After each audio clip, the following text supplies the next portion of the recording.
Welcome everyone. Let's talk about one of the most fascinating and frankly unexpected moves of this MLB offseason, a decision that ripples through the league and rewrites the playbook for how Japanese players transition to Major League Baseball. The Chicago Cubs and their left-handed pitcher Shota Imanaga have made history, but not in the way anyone anticipated.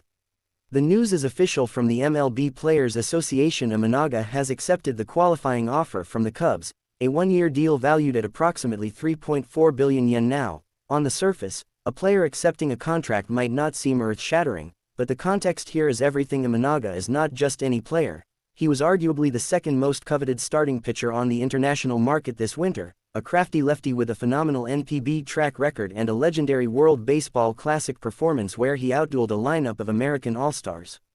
The entire baseball world assumed his path was a foregone conclusion. He would decline the qualifying offer, enter free agency, and secure a long-term, nine-figure contract worth perhaps $80 or even $100 million over 4 or 5 years. That was the script, the well-trodden path for a player of his caliber and age. Yet, he has torn that script to pieces by accepting this one-year deal. He becomes the first Japanese player in MLB history to accept a qualifying offer, and in doing so, he is making one of the most compelling self-confidence bets we have seen in recent memory. So why would he do this? Why leave perhaps $50 or $60 million in long-term security on the table? The answer is a multi-layered calculation that is as bold as it is brilliant. First and foremost, Imanaga is betting on himself, and specifically, he is betting on the Chicago Cubs organization. He had a very good rookie season, but it was not a flawless one. He showcased his incredible strikeout ability and his elite fastball, but there were also periods of adjustment, particularly with the home run ball in the first half. By accepting this deal, he gets a full, proper offseason with the Cubs coaching staff, a chance to further refine his pitch mix and build on the adjustments he made so successfully in the second half of last season. He is essentially saying, this environment, this team, is the best place for me to prove my absolute top value. He gets to build on his existing relationships with catchers like Yan Gomes and Miguel Amaya, and he gets another year of comfort within the clubhouse in the city of Chicago, a factor we know is hugely important for international players. This is not a player dipping his toe into a new league. This is a player who now knows the waters and is ready to dive in headfirst for one spectacular showcase season. From the Cubs' perspective, this is an absolute masterstroke. They secure a mid-rotation, potentially frontline starter for a mere $20 million or so for one season, a phenomenal value in today's pitching market. They avoid being locked into a long-term deal for a pitcher in his 30s, preserving future payroll flexibility, and they get a beloved clubhouse presence back in the fold. This move does not prevent them from still going out and signing another ace. In fact, it might encourage it, as they now have a solidified rotation with Justin Steele, Imanaga, and Jameson Taillon, creating a very strong foundation.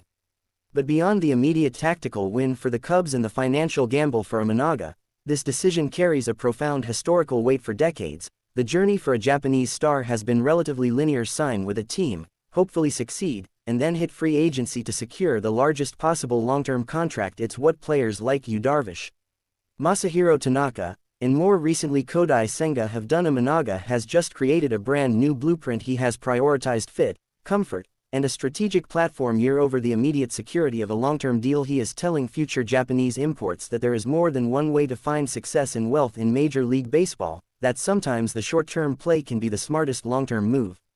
Imagine the position he puts himself in for next winter. He will have had another year to adapt, to dominate, and to prove he can be a consistent force in the National League. He will be pitching without the burden of a qualifying offer attached, as a player cannot receive it twice, making him an even more attractive free agent. And if he has the stellar season he and the Cubs believe he is capable of, that $80 to $100 million contract will still be there, and it might even be larger. This one-year deal is not a rejection of a big payday, it is a postponement, with the belief that the ultimate payoff will be even greater.